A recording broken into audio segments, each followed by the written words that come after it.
Chapter 7. It happens during one of the last big snowfalls of the season. Mr. Jackson arrives home late from school with little flurries on his shoulders and in his hair. We both stand in the open doorway and watch snowflakes weave their way to the ground. Street lamps turning on one by one, their glow making it look like it's the stars that are falling. I'm not wearing a jacket, and he puts his arm around me, pulling me in close. We're there for minutes or hours, I don't know which. I only know that I'm shivering and his true is shaking. When he turns to face me, Alice? The kiss is gentle, a question I try to answer against his mouth, but I am suddenly as livid as this twirling, falling snow. I am in pieces as he pulls me inside, closes the door, his mouth still on mine, as we stumble towards the couch. We are about to fall when he breaks away and laughs, a sudden awkward sound that bounces off the walls and puts a distance between us. Jesus, what a cliche I've become. I don't know if he's talking about the snow or the kiss or the fact he used to be my teacher and I am a young woman, his muse. I cast my mind about, trying to find something clever to say, to show him I take responsibility for the kiss, for what it means, but I need more time to make sense of what I'm feeling. All I know in this moment is that he should kiss me again before something is lost. I don't have the words to say why. It's okay, I want this. This is all that comes out, a kind of plea. I do not want to stay on this premises any longer. He sways, glistens, and begins to undress me. Fuck. Hands on my breast, then his mouth. One suck of each nipple. A brand new sensation felt deep in my belly. And then he's kneeling, his mouth moving from thigh to thigh before his tongue pushes inside me. I don't move. Alice? 2 fingers now, his tongue's fighting nerve. I see a match lit behind my eyes. Still, I don't move. Alice, you are so goddamn beautiful. Harder now, deeper. His fingers spark. I felt like fire. It's okay, I want this. Alice? He keeps saying my name, only it sounds like someone else's name now. Some other girl he first saw when she was 16 years old. He was closer to 40, after her mother had died, leaving her alone and sad. Before he looked at her the way he does now. Please, Mr. Jackson, I say over his head, because I know I'm not going to take the $200 in $20 bills. The stack's still sitting on the table, and because I don't want to be alone and sad anymore, I want him to help me forget my pain, dissolve it. And it does rise to the surface, scatter across my skin as he enters me slowly, saying my name over and over. The sky now black outside and me swirling like snow. He tells me I'm like the sky. The storm clouds pass across my face, and just as quickly as the clear sky, bright and shiny, he says that's what he's trying to capture when he draws me or takes those pictures, but he can't keep his hands away long enough now. And there's always another way for us to touch that gets in the way of the art. I'm getting quite good at it too. I know where to place my hands in my mouth. He's teaching me what to do, how to move my hips, what to say. I even let him feel me sometimes so that it's me with the glazed eyes twisting and moaning like the woman in those videos he showed me a lifetime ago. How many were there before me? He asked. For the first next morning, 3. I buried my face in his shoulder, embarrassed. He had taught 2 of the boys at the high school. How old were you the first time, Alice? 15. 15. My mother has committed suicide just months before, and a boy wanted to say sorry. He was careful and clumsy, and it was over in a minute. Sorry, he actually said right at the end, and I was never sure for what exactly. I felt nothing, did nothing. It was terrible. It wasn't even bad. It was just nothing because I couldn't feel anything at all back then. 2 and 3 were about to feel something, trying to feel anything at all, wanting to be like the other girls in my class, like Tammy, who told me what it was like to come. Like your body is a firework. That's what I wanted, to feel like I was exploding, disintegrating, and that's not what it feels like at all. With 2 and 3, I felt heavy, stuck. It wasn't very good, but Mr. Jackson was listening. You can tell by someone's eyes when they're not listening, and he has taken on that familiar sheen. 15, God, I'm a pervert for saying this, but that turns me on, see? And he placed my hand on him, moved it up and down. Did you see? Did you do this? I shook my head, no. Did you do this? He pushed my head down. Did you do this? Sliding himself in and out of my mouth, watching me, smiling. When I shook my head again, no, Alice. His invocation. My name is a kind of summoning. No, Mr. Jackson, I did not do any of this. I would not have known how. In fact, I barely recognise the girl I've become. It's as if he has dismantled my life and put me back together a whole different way. The first time I come, doesn't feel like fireworks. It feels like breaking into a run. That moment when muscles coil and suddenly it's as if there is a hand at your back propelling you forward. You go from heavy to light in an instant. You're sprinting, feet barely touching the ground. Everything rushes by and you right there at the center flying. That's what it feels like. And then you come crashing back to earth, heavy limbs and hard breathing. Everything slows to its usual unbearable pace, and the loss of their lightness is as painful as a punch. You're free, you're running, and now you're back here on the ground. I never let Mr. Jackson see how sad his loss makes me. How sad this loss makes me, how it makes me cry every single time. It isn't always only ever bad. You should see them dancing with each other, the world held in their pressing palm. The way all the little bruises disappear, they fit together so well when they're dancing. You might even think it's love. When Ruby places her head on his shoulder, when Ash slides his hand to the small of her neck, they have their favourite song, just like any other couple. Words they mouth to each other, melodies they like to wrap their bodies around. It isn't always only ever bad. That's mostly why she had to leave him. So you're not going back to Gloria's then? No, she still thinks I'm at the lake with you, I say, holding the phone out from my ear for a second, listening as Tony takes a dramatic drag of a cigarette. The sound huffing down the line, I can see her there on her father's porch, cocooned inside a thick blanket, trying in vain to stay warm, now that her dad has inexplicably banned smoking and drinking inside the cabin. You could quit smoking too, I'd said when she told me about these new house rules, but she laughed her throaty laugh and called me crazy. The fuck I'm supposed to do around here if I can't smoke or drink, Alice? We agreed she had a point. Tammy knows I've been staying with Mr. Jackson these past few weeks. He has even suggested this was her idea all along. Might get the hell out of Dodge, as she called it. But if I don't know better, I'd say my sudden foray into rule breaking has confused her. When this has generally been her domain, I know for sure she has never had any respect for Gloria, even if my mother's cousin kept me away from the worst parts of the system by taking me in. My mum chose her for a reason. I've had to explain many times, usually after Gloria had pounded on my bedroom door, yelling at us to shut up, or I showed up at Tammy's house in the middle of the night yet again because another man didn't want anyone seeing him come and go from Gloria's bed. My mum knew Gloria would let me be. It was never going to work with someone parental. She could have been nicer though, Alice. This is what Tammy always said. It's not like your mum had just tragically died or anything. Hey, Tammy, my companion, the first and only real friend I made after I moved in with Gloria. I like your jacket and sorry about your mum, Tam had said, sitting down beside me in the school's cafeteria the first time we met, letting me know in 2 short sentences that she wasn't going to make a fuss, and I valued her economic version of friendship ever since. I also understand her, well, enough by now to know she's not concerned about me lying to Gloria, just curious as to how I managed to disappear. It's easy. I want to remind her later, if no one notices you're gone. Enough about that bitch anyway, Tammy says now.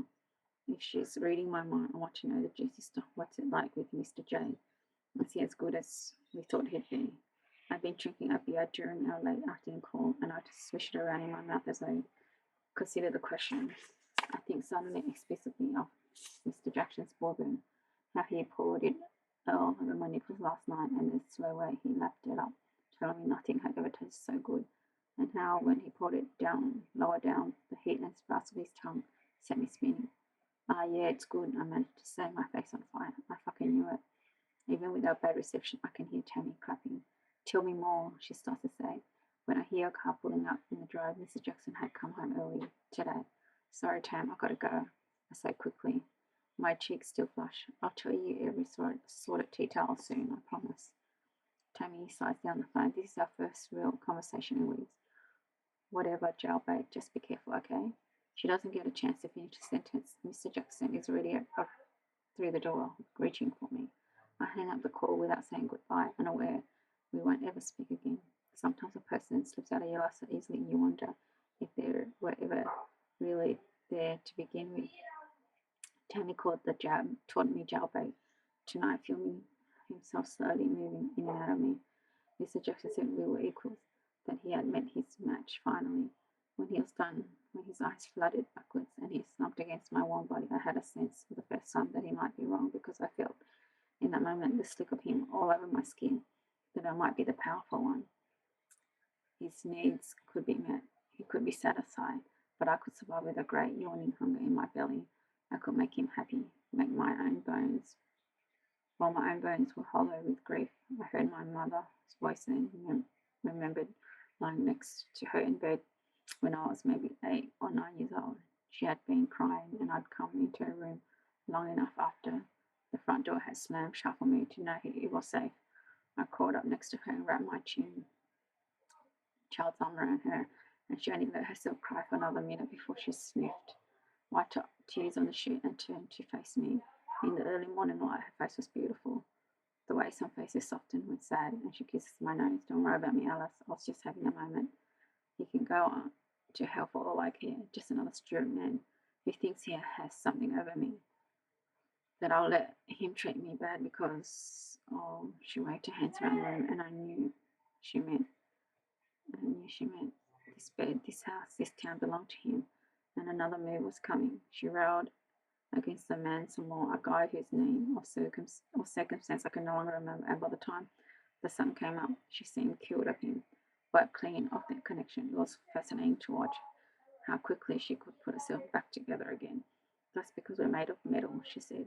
When I asked her about it, these men think we're such delicate flowers.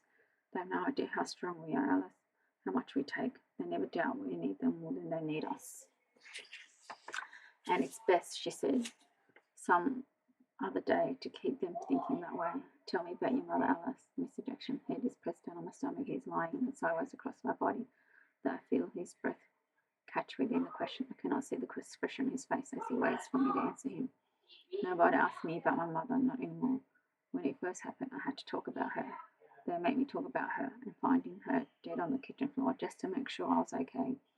As if you would ever be alright after that. But then I moved in with Gloria, and boxes were ticked, and some other story came along, much worse than mine. Soon enough, her story was no longer something anyone wanted to ask me about, especially since I refused to share the kind of details people most wanted to hear. I stopped talking about my mother once I realized no one could answer the only question that mattered. Why did she do it after all the time she had put herself back together? What made my mum kill herself that day? I'm silent against the back of Mr. Jackson's head.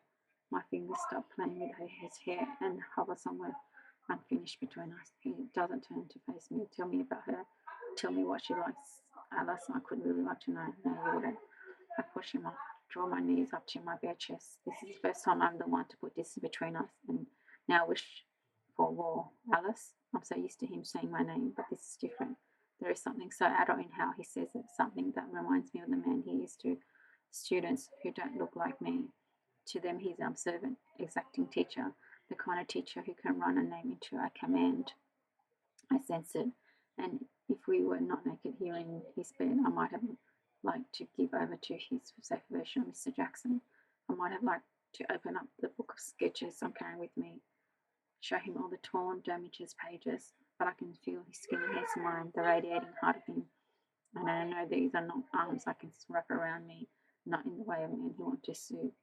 He does not get to change his role in my life now. I don't want to talk about it, over being a charity case. I don't think you're a charity case, Alice. Sure you do. Isn't that why I'm here? It comes out harsher than I'd intended, but there's truth in the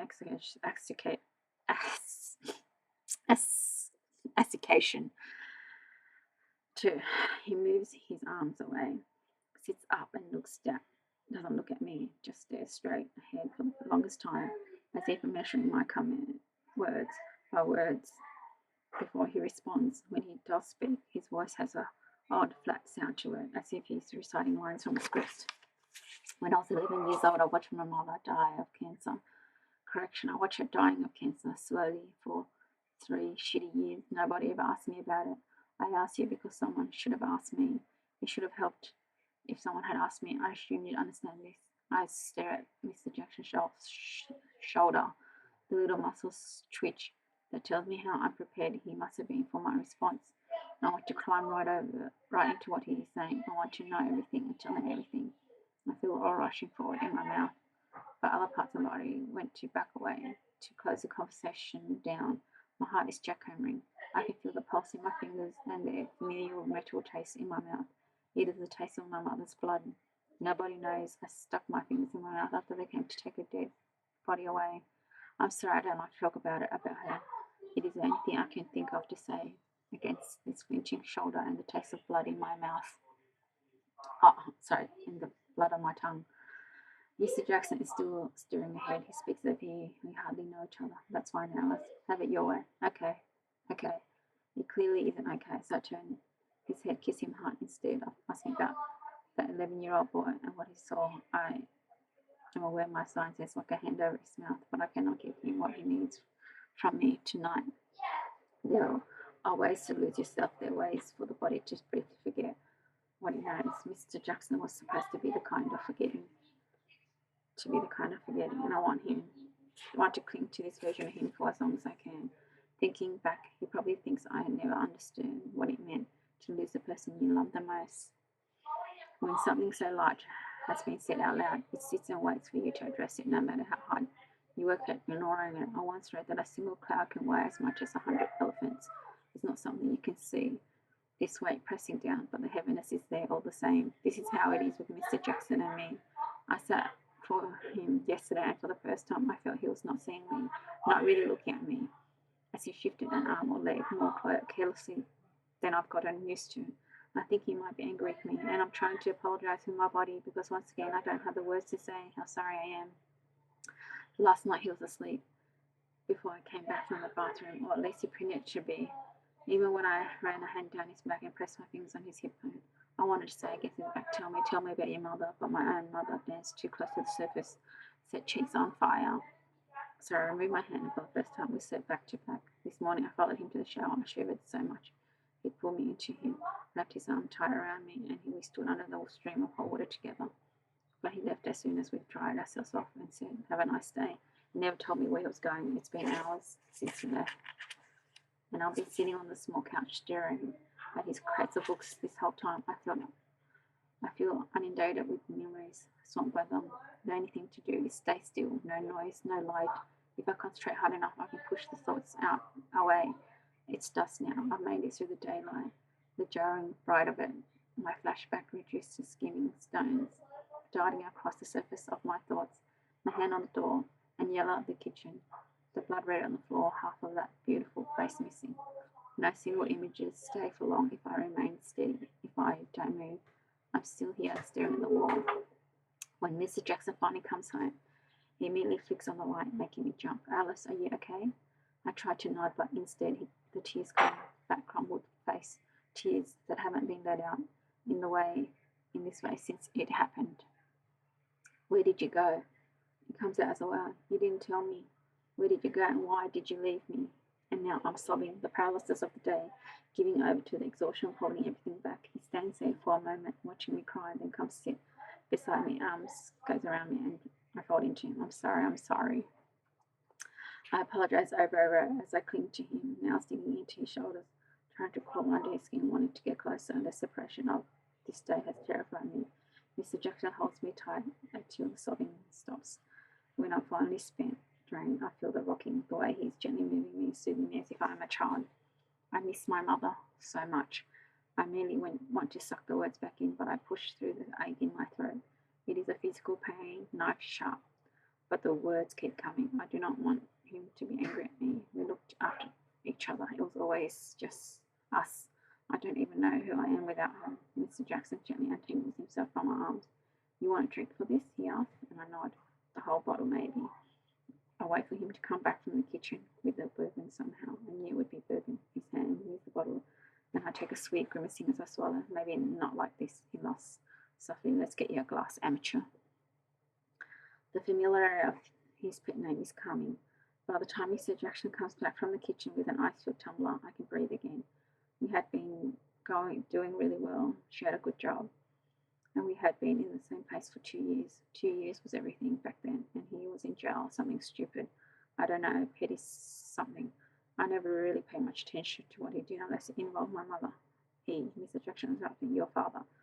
No, hell no, I shook my head vehemently. I don't know who my father is. Mike, my mother's last boyfriend. In memory, Mike is driving me to school and he's going too fast. There is no seatbelt and I have nothing to hold on to. My fingers dig into the seat, tips white, and he laughs at my fear as we speed past the other cars on the road. When he slams on the brakes at a stop sign, he reaches out, puts his fat hand across my chest. Easily, Alice, he says, fingers grazing. Another memory. He kisses my mother in the kitchen, and his hands under her t-shirt. She keeps pushing me away, giggling. Back it goes, and I'm standing in the doorway watching his dance, feeling sick because I know this means I'll be here tonight and every night until something bad happens again. They turn, see me watching, and he laughs, that same laugh. For one that says he enjoys scaring me. I lock my doors that night, push a chair against the front. My mum has terrible taste in men, I say, an understatement. And she was really, really beautiful, so there was a lot of men around. I pour another shot of bourbon, ghosts hovering. You're beautiful, Mr. Jackson said, and I want to be mad at him for leaving. I want to tell him I don't care what he thinks, but that's not how we do it, is it? When a man punishes us for our resistance, we scramble to make it right. My mother, I think, might have warned me about it, might have told me about all those terrible men. She was beautiful too, or perhaps she would have pushed me right into my teacher's arms, considering this her validation. I'm beautiful, just like her, and just like her, something this man wants to capture, possess. It occurs to me briefly as Mr. Jackson places his hands on my tear-stained face, pressed down, that he finds my total reliance on him the most beautiful thing of all. Later, he shows me photographs of his own mother before she got sick. He looks like her in the way that I look like my mother.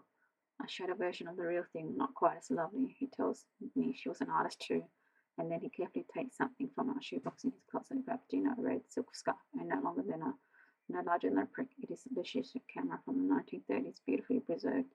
His mother brought it from a second-hand store when she was a teenager, and when she got sick, she gave it to her son and asked her to take care of it. It's not worth a whole lot, he explains. Maybe $1,000, but I've moved around so much too. It's the only thing of hers I have left.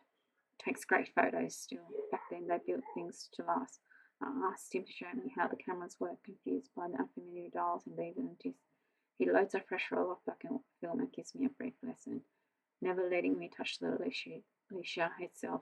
As he turns the camera this way and that, we are sitting side by side in the bed. When he looks at me through the viewfinder, explains this camera model was of the first include a built-in rangefinder. How this feature changes the way you view objects through the glass. You start with 2 images, and this focusing lever helps you bring them closer together. See? He's holding the camera too close to my face, and I duck my head away from him, laughing as I hear the snap of the shutter. Silly girl, he says, putting his mother's camera down and putting me to them. You're always impossible to teach. Did I think we could just stay like this? Did I think there was a place you could land and everything else around you would fall away? That nothing and no one else would matter because you were exactly where you wanted to be? Did I think there was such a place and such time and it would all stand still for me because I was secure in that place, that time? How else to explain my surprise when it all came to an end? How else to make sense of my utter confusion to find the earth shifting beneath me once again, spinning me away just as I began to get my balance, when this shift was what I had been taught to expect my whole life before him. He kicks me out on a Sunday morning, 1 month after he invites me in. It is the day before my 18th birthday, and the day my lie about my age catches up with me, surprising us both. It's my birthday tomorrow, I tell Mr. Jackson. Into that place under his arm, I felt fit so perfectly. I looked at the downy hairs of his feet. I just remembered. We've been living outside of time. I stopped tracking days. A birthday feels odd to consider, evidence of life going on when you have been treated so far from the everydayness of it. We'll do something special, he says. Oh, to be 19 again. I am drowsy, careless, forgetting my first line. I'm turning 18 silly. Don't add another year just yet. I don't register at first. The way his body tenses, the way he pulls away from me. His body begins to retreat. Alice? Alice? He's gripping my shoulders now, his knuckles turning red. Something's charging under his skin. What? Ouch, that hurts, Mr. Jamie. Why are you looking at me like that? Alice, he said my name. So, Alice, how old are you? Huh? How old are you? He's no longer a question but a command. How could I have thought I had power over this man?